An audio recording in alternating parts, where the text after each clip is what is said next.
Voy a hacer la presentación de los ponentes. La idea es que cada uno pues vaya hablando de su tema. Hablará don Enrique primero, después yo, después don Demetrio y después veremos un trocito de la película Amanece en Calcuta y después María pues, nos ilustrará con su sabiduría. Don Enrique Sarrasín Fuentes Guerra, que está a mi izquierda, es licenciado en Derecho, máster en Abogacía, abogado en ejercicio en el Colegio de Médicos de Córdoba, especialista en Derecho de Familia, en Responsabilidad Civil y también es colaborador del Centro de Orientación Familiar de Córdoba, experto en causas de nulidad matrimonial, actuando en el Tribunal Eclesiástico de la Diócesis de Córdoba. A don Demetrio Fernández no hay que presentarlo porque es el obispo de Córdoba, nació en la provincia de Toledo, lleva en Córdoba desde el 2010, lo conocemos bien. Y bueno, reseñar que en la Conferencia Episcopal Española es miembro de la Comisión Episcopal para las Misiones y Cooperación de las Iglesias y que también es miembro de la Congregación Vaticana para la Causa de los Santos. María del Himalaya también creo que es suficientemente conocida por todo el mundo, pero enfermera, fisioterapeuta, tuvo unas duras vivencias en quirófanos abortistas, reconvertida al cristianismo como San Pablo de forma tumbativa en el Himalaya, pero bueno, eso lo contará ella porque lo hará mucho mejor que yo. Y sin más, porque ya es tarde, le cedo la palabra a don Enrique Sarrasín.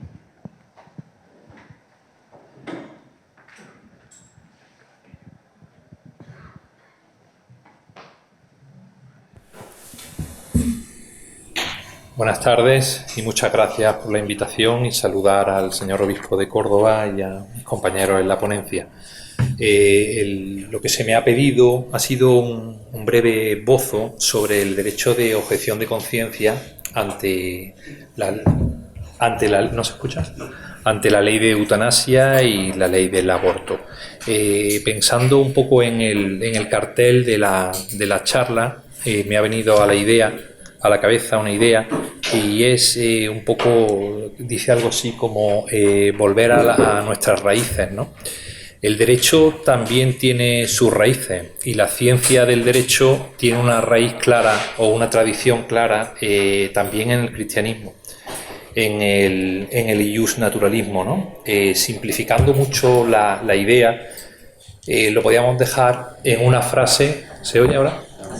En una frase que podría ser lo injusto es injusto aunque lo establezca una ley, ¿no? Aunque sea promulgado. Partiendo de ese concepto, vamos a decir dos definiciones. La primera, de la conciencia.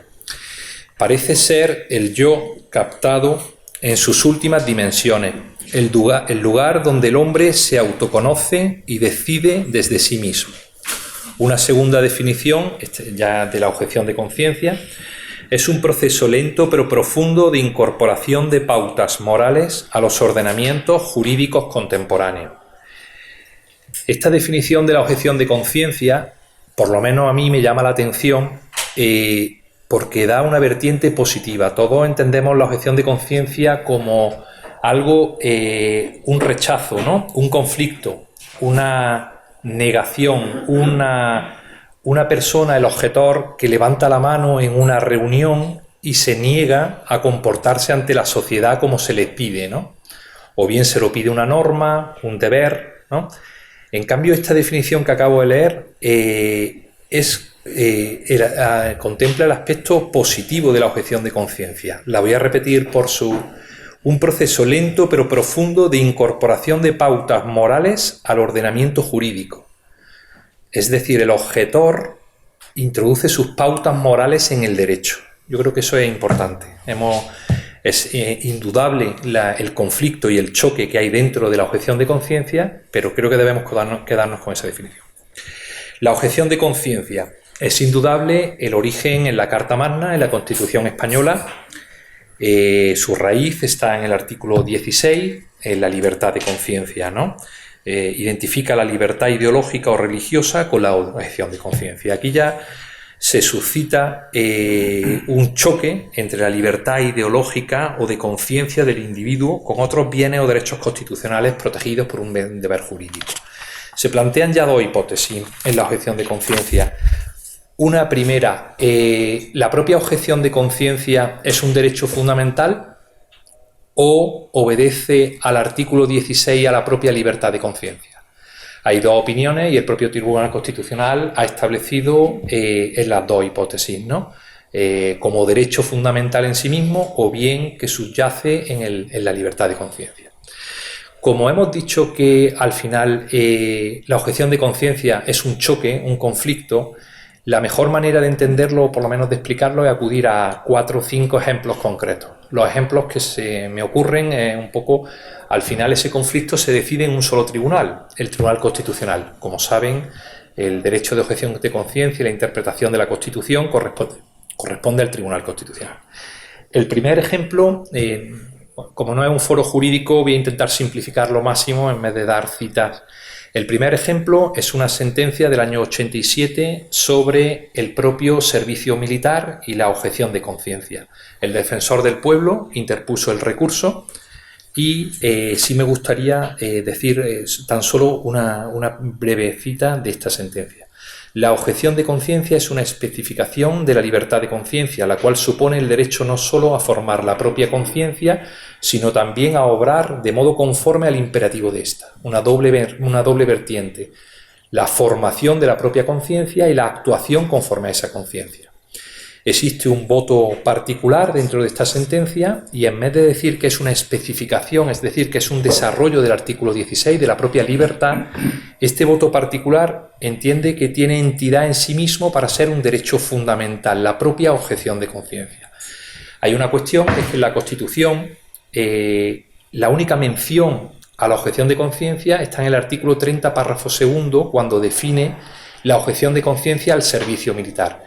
Sin embargo, esta otra doctrina entiende que está contenido dentro del 16, ¿no? Y por tanto es un derecho fundamental. El artículo 16 está dentro del capítulo segundo, título primero, derechos fundamentales, y está claramente definido. Otra sentencia del Tribunal Constitucional del año 85, una sentencia bastante curiosa. Una persona que objetaba a trabajar en sábado.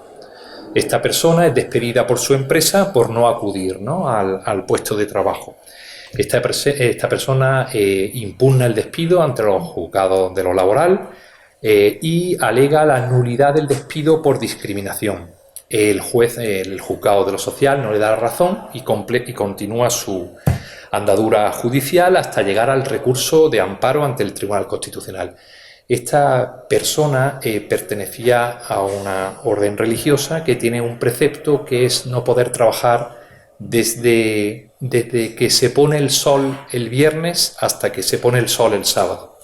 El Tribunal Constitucional rechazó este recurso diciendo que no se producía esa discrepancia o que no se producía esa violación a su derecho, puesto que se trataba de una norma. En el recurso de amparo se decía que podía haber una discriminación hacia su religión, puesto que el domingo festivo podía ser una norma o de procedencia o que favorecía a otra religión. El Tribunal Constitucional estableció que se trataba de un error y que esa norma no tenía ese sentido, sino que era una costumbre introducida en la tradición y en la legislación laboral y que por tanto no había discriminación hacia su religión, que el tribunal respetaba completamente, pero la legislación laboral es igual para todos, con independencia de reconocer que el domingo es festivo en España por una tradición cristiana, pero está establecido en la normativa laboral y esa normativa laboral es igual para todos y vincula a trabajadores y empresarios. Entonces, para que entiendan un poco, considera que no se da ese conflicto de preponderancia entre esas dos situaciones jurídicas. Existe otro supuesto, otra sentencia del Constitucional del año 85. Esta sentencia es la famosa que consideró los supuestos de despenalización del aborto, en los 3 supuestos que fue despenalizado, el grave peligro de la salud de la madre, el caso de violación y el caso de graves taras físicas del feto. Esta sentencia, lo importante, no quiero resaltar las consideraciones que hace sobre la despenalización, sino un fundamento jurídico que introduce y que quiero leer.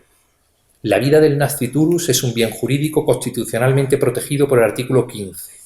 Saben que en el artículo 15, en la discusión parlamentaria sobre este artículo, existía un primer término que era todas las personas y quedó en todos, por una propuesta que fue aprobada por mayoría de la Cámara, y ese todos quería expresamente, y así se discutió parlamentaria, incluir al nasciturus. Pues bien, esta protección de la Constitución dispensa al nasciturus implica para el Estado con carácter general dos obligaciones. La de abstenerse, son palabras del Tribunal Constitucional, la de abstenerse de interrumpir o obstaculizar el proceso natural a la gestación y establecer un sistema legal para la defensa de la vida, dicho por el Tribunal Constitucional interpretando el artículo 15. En esta propia sentencia también se dice que es un derecho fundamental, lo que hemos contado antes, con independencia de la situación en la que esté. Y no hace falta, un tema importante para el que luego se dirá, no hace falta una norma en cada situación que establezca que existe el derecho de objeción de conciencia. El Tribunal Constitucional tiene dicho que, como nacido del artículo 16, como derecho fundamental, en reiteradas ocasiones el Tribunal Constitucional tiene establecido que los derechos fundamentales son aplicables per se, no se necesita un desarrollo legal para su alegación ante un tribunal o ante cualquier órgano. Existe otra sentencia, una sentencia curiosa que conocerán del año 90, en la que 3 presos del Grapo son obligados por instituciones penitenciarias a alimentarse cuando habían decidido, en virtud de su libertad, empezar una huelga de hambre. El Tribunal Constitucional no acoge el amparo y considera que instituciones penitenciarias actuó bien y el juez que ordenó la obligación de alimentar, no vía bucal, pero sí alimentarlo a los 3 presos, fue correcta y prevalecía el derecho del Estado a proteger la vida sobre la decisión de los 3 presos. Es curioso también de esta sentencia, y vuelvo a citar fundamentos jurídicos porque contradicen completamente la legislación estatal posterior. Dice así el Tribunal Constitucional: el derecho a la vida tiene un contenido de protección positiva que impide configurarlo como un derecho de libertad que incluye el derecho a la propia muerte. La privación de la vida propia o la aceptación de la propia muerte es un acto que la ley no prohíbe, y no, en ningún modo, un derecho subjetivo que implique la posibilidad de movilizar el apoyo del poder público para vencer la resistencia que se oponga a la voluntad de morir, ni mucho menos un derecho subjetivo. Es curioso que en el preámbulo de la ley de la eutanasia se mantiene expresamente lo contrario y se menciona la eutanasia como un derecho subjetivo e individual de la persona, en contra completamente de sentencias del Tribunal Constitucional. Una última sentencia del Tribunal Constitucional, en un caso también curioso, un farmacéutico de Sevilla que es sancionado con una sanción, creo que era de 3.500 euros, por no tener en los stocks de su farmacia la píldora del día después y métodos anticonceptivos. Recurre contencioso administrativa hasta que llega al amparo ante el Tribunal Constitucional. El Tribunal Constitucional da el amparo y considera, después de una discusión científica que reproduce sobre si la píldora del día después es abortiva o no, pero el Tribunal Constitucional manifiesta que ante la duda de que pudiera serlo, considera que debe prevalecer el derecho a la conciencia, a la libertad y a la propia concepción que tiene este farmacéutico sobre la vida, y le ampara a la no venta de este producto que pudiera ser abortivo, aunque lo deja en la duda. Ampara, por tanto, la consideración en este conflicto. Como hemos dicho, siempre hay un conflicto entre la conciencia y una norma, ¿no? En conclusión, en estas situaciones de objeción de conciencia, la tensión entre la libertad de conciencia, esto que hemos dicho, y otros bienes jurídicos, ha de abordarse mediante un proceso de ponderación o de equilibrio de intereses. Así es como el Tribunal Constitucional se ha ido moviendo. Es verdad que la libertad de conciencia no es un derecho absoluto y jurídicamente está, aun con las discrepancias que hemos dicho, en algún voto particular el Tribunal Constitucional sí lo ha mantenido, pero la mayoría de la doctrina mantiene que no, que lo absoluto es el propio derecho contenido en el artículo 16 de la libertad. Respecto a la última ya cuestión que quería leer, es curioso cómo también en el preámbulo de la ley que establece la eutanasia se dice como uno de los factores, además de los adelantos técnicos de la medicina, establece la secularización. A mí cuando leí eso es algo evidente, ¿no? Pero me gustaría leer un par de textos, en este caso del Papa Francisco. El proceso de secularización tiende a reducir la fe y la Iglesia al ámbito de lo privado y lo íntimo. Además, al negar toda trascendencia, ha producido una creciente deformación ética. Otro texto del Concilio Vaticano II. El hombre, hablando de la conciencia, el hombre descubre una ley que él no se da a sí mismo, sino a la que debe obedecer y cuya voz resuena cuando es necesario en los oídos de su corazón, llamándolo siempre a amar y a hacer el bien y a evitar el mal. Haz esto, evita aquello. La conciencia es el centro más secreto del hombre, el santuario en el que está solo con Dios y en el que su voz se hace oír. Mediante la fidelidad a la conciencia, los cristianos se sienten unidos a los demás hombres para buscar la verdad y resolver según la verdad. Muchas gracias.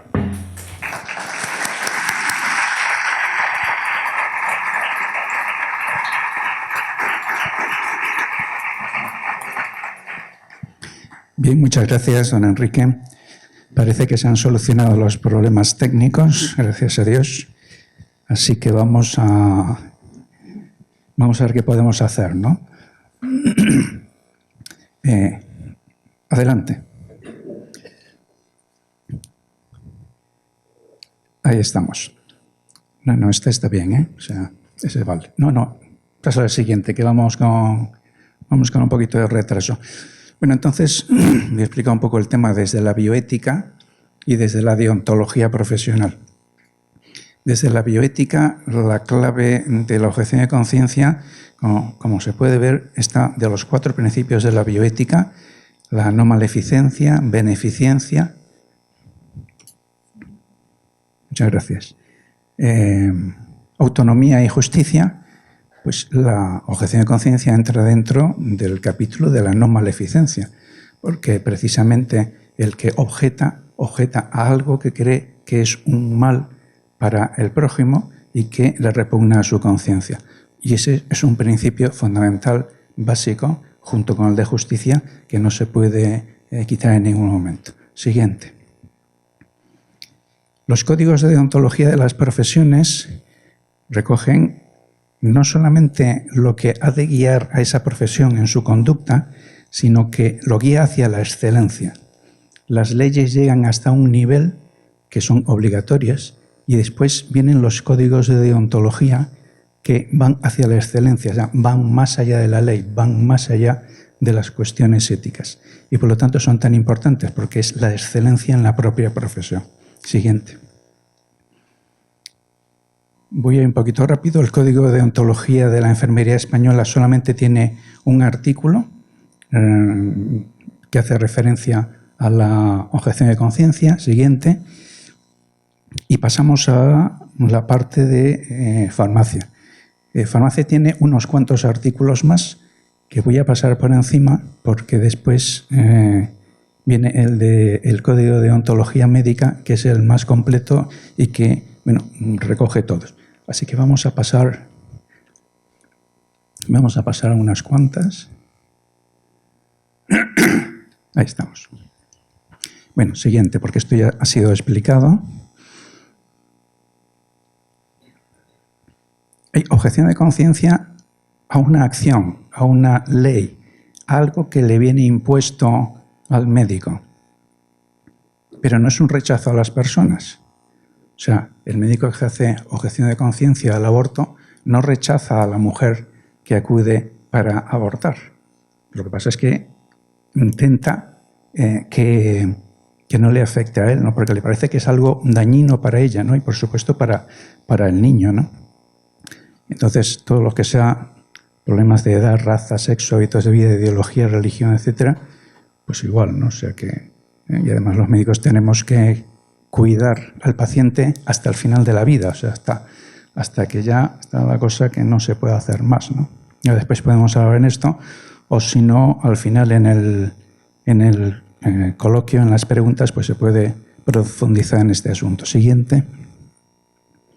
Bueno, la huelga de hambre que nos habló de Enrique, también podríamos decir algunas cosas, porque también el médico puede hacer objeción a esa orden del juez que indica que debe alimentar forzosamente al recluso, ¿vale? Porque los reclusos pierden parte de sus libertades, pero no pierden todos sus derechos.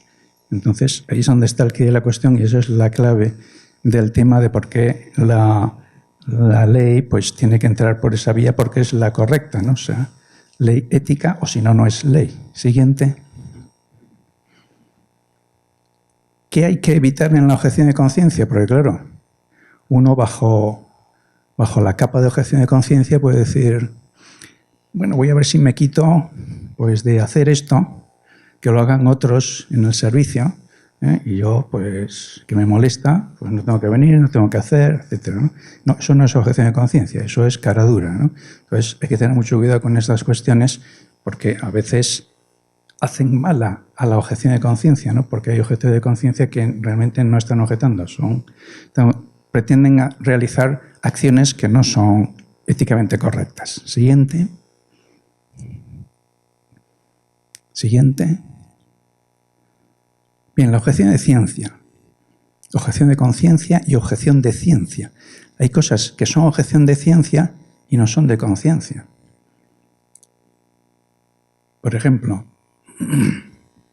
podemos hacer una objeción de ciencia a un farmacéutico que le llega una chica que le pide la píldora el día después y está en un periodo no fértil. ¿Para qué quiere la píldora del día después si está en un periodo no fértil? O sea, es absurdo, ¿no? O sea, es un gasto de dinero, es un gasto de salud, es una tontería. O sea, objeción de ciencia. Diferente de si estuviera en un periodo fértil. Entonces ya puede haber quedado fecundada y entonces sí se está produciendo un aborto. Siguiente. Siguiente. Esto es una encuesta que hice yo hace años en el Colegio de Médicos de Córdoba, pero lo vamos a pasar para no gastar tiempo en esto. Siguiente. Siguiente. Bien, bueno, estos son, como ya nos ha dicho Enrique, hay un conflictos, ¿no? Entre lo que quiere el paciente, lo que quiere quien manda o lo que quieren las leyes, ¿no? Y lo que uno cree que es lo correcto, ¿no? Entonces, ahí está la clave del tema, ¿no? Pero no hay que olvidar esto, que la objeción es un derecho, como lo es para el paciente exigir lo que cree que es una mejor prestación sanitaria. O sea, los dos actúan, en principio, en conciencia, pero hay un conflicto y hay que resolverlo. Siguiente. Bueno, esto también es un tema importante, no solamente en el tema del aborto, el tema de la eutanasia se está presentando también. Bueno, la ministra Irene Montero también recientemente ha dicho con su nueva ley del aborto que se tienen que practicar abortos en todos los hospitales públicos de España y que los ginecólogos y obstetras no se pueden negar a hacer abortos, ¿no? Claro, tiene un pequeño concepto erróneo, ¿no? Porque el que debe asegurar la prestación que el gobierno ha concedido a los ciudadanos es el gobierno, no son los empleados. Entonces, ese es un tema importante. O sea, si usted legisla en este sentido, usted tiene que tener los medios para hacerlo. Si no, no puede usted obligar a la gente a ir en contra de su conciencia, ¿no? Tenemos el ejemplo de todo este dinero que había dado el Estado, que iba a dar el Estado para la ley de dependencia, Bueno, ¿de quién tiene que dar el dinero? ¿El Estado o las compañías y asociaciones que se dedican a atender a los vulnerables? No, el Estado, ¿no? O sea que... Siguiente. Siguiente. Siguiente. Bueno, también el Consejo de Europa también ha hablado de este tema muy claro. Entonces, bueno, todo lo que viene detrás de eso, y es más reciente, ¿no? Siguiente. Siguiente. Siguiente. Bien, entonces ahora tenemos la cuestión de cómo asegurar la objeción de conciencia, ¿no? Y cómo se tiene que defender el profesional. Por ejemplo, si el profesional ha dicho ya en su colegio profesional que es objetor de conciencia a estos determinados actos, el colegio le puede defender si la empresa o el Estado van contra él y le acusan. Y si no lo ha dicho, pues no. Y otra cuestión importante es decirlo también pues, en el jefe de servicio, ¿no? Aunque yo personalmente soy absolutamente contrario a las listas de objetores, porque eso es muy manipulable, y aunque dicen que no va a haber represiones, no va a haber tal, pues no hay más que ver que cuando alguien se niega, un ginecólogo, un residente se niega a hacer un aborto, pues se le aprietan las clavijas, ¿no? Y puede pasar de todo, hasta que no termine la residencia. Entonces, bueno, hay que asegurarse de estas cuestiones, ¿no? Pero la lista de objetores de conciencia a mí me parece que, va en contra de todo, ¿no?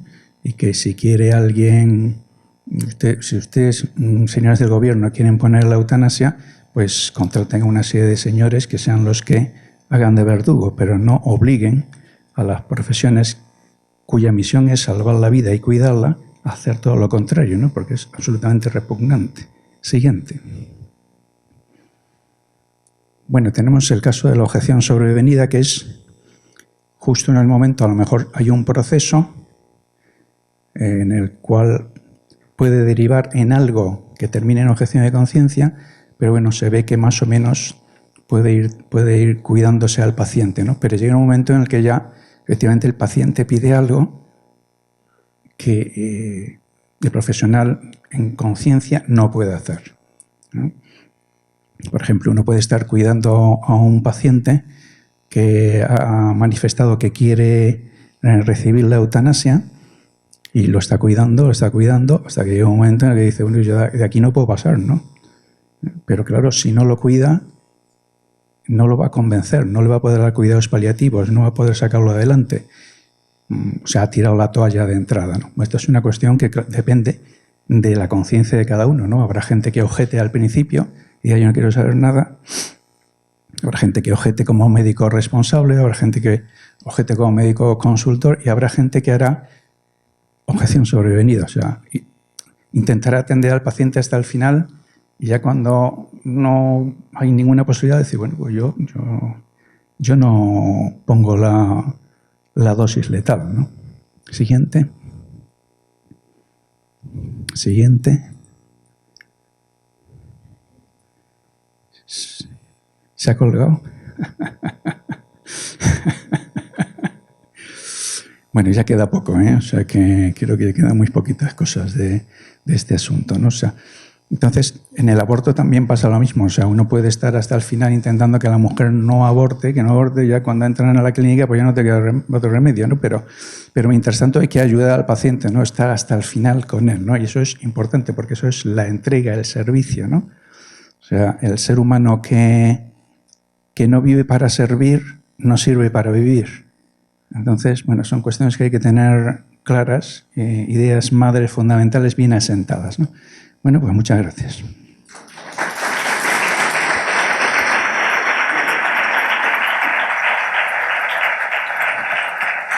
Y ahora tiene la palabra don Demetrio.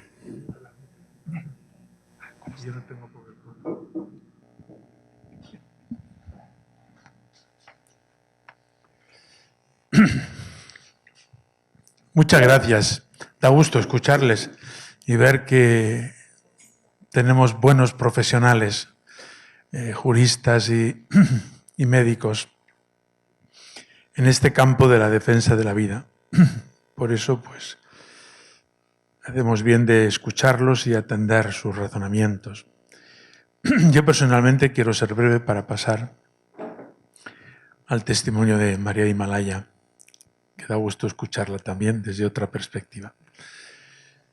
Y apoyar esta realidad que estamos viviendo y que especialmente a los cristianos fieles laicos que viven en el mundo les toca en este momento esta actitud de testimonio, de dar razón de su fe, de vivirla con coherencia y de no escurrir el bulto.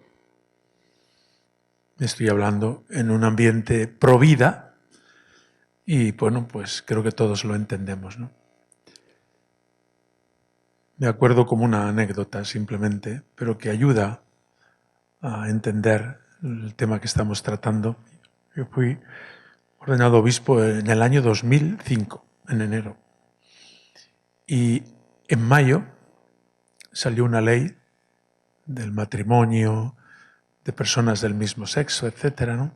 Y ahí la ley decía desde el comienzo, esta ley no admite la objeción de conciencia. Y yo escribí una carta de esas sencillas que uno escribe toda la semana, ¿no? Que se titula Libertad de conciencia. Y empezaba diciendo, 200 años gritando libertad y ahora resulta que se establece la libertad desde el gobierno. Le sentó tan mal que me llamó el delegado del gobierno. Me llamó al orden y me dijo, si usted sigue hablando en esa dirección, no tendrá ayuda para terminar la catedral. ¿Cómo suena? Y yo le dije, yo sabía que estábamos mal, pero ahora veo que estamos peor. Que también a los obispos les toca de vez en cuando dar la cara. Y como dar la cara te dan hasta en el carnet de identidad, o sea que en varias ocasiones me ha tocado. Pero para mí considero que esas son las medallas de honor que he podido recibir en mi ministerio. No lo hago para eso, claro, pero bueno, me he sido llevado a la fiscalía incluso en Córdoba. Eso fue en Tarazona. Y bueno, pues no creo que, o sea, no me extrañaría que suceda algo parecido. Por si vale, lo digo porque también el obispo es pastor de la iglesia, de su rebaño y debe ir delante y debe dar la cara. Y cuando da la cara te pegan tortas, o sea que no es que das la cara y te ponen un monumento, no, pones la cara y te dan tortas.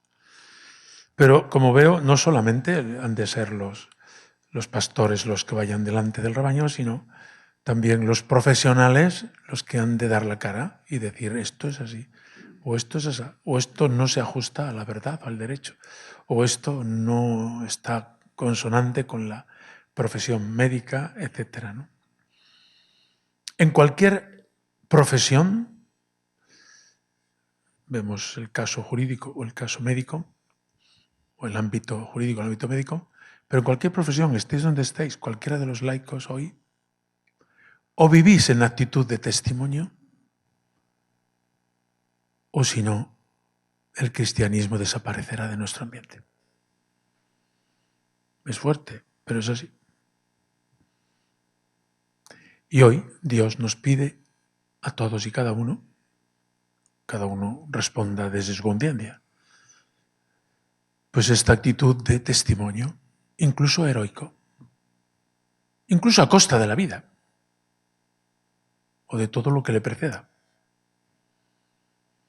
Así que ánimo. La batalla es muy bonita, porque estamos convencidos de que la vida prevalecerá, que el bien prevalecerá, y prevalecerá la justicia y el derecho. En la palabra de Dios eso aparece continuamente. Pero quienes proclaman eso, les ha tocado pasar noches oscuras, dificultades, persecuciones, marginaciones. No es momento ahora de que os recuerde varios casos, pero los hay, y muchos en todas las profesiones, ¿no? Ser cristiano hoy no es cualquier cosa. Pero decía recuerdo una frase del Papa Benedicto a los jóvenes: la Iglesia es joven, la Iglesia está viva, la Iglesia lleva en su seno el futuro de la humanidad. Yo lo creo firmemente, que el futuro de la humanidad, de los jóvenes y de los adultos, está en la vida y en la defensa de la vida. El futuro de la humanidad está en la familia, según el plan de Dios, constituida. El futuro de la humanidad está en estar al lado de los que sufren de una manera o de otra y no escurrir el bulto cuando nos puedan venir persecuciones, marginaciones o lo que sea. Así que mi presencia simplemente os dice a los laicos que estáis aquí, casi la totalidad, solo veo un sacerdote por aquí conmigo, pero los laicos, pues que ser laico no resulta gratis, sino que lleva el testimonio de la propia vida. Y el que pierda su vida la encontrará. Muchas gracias.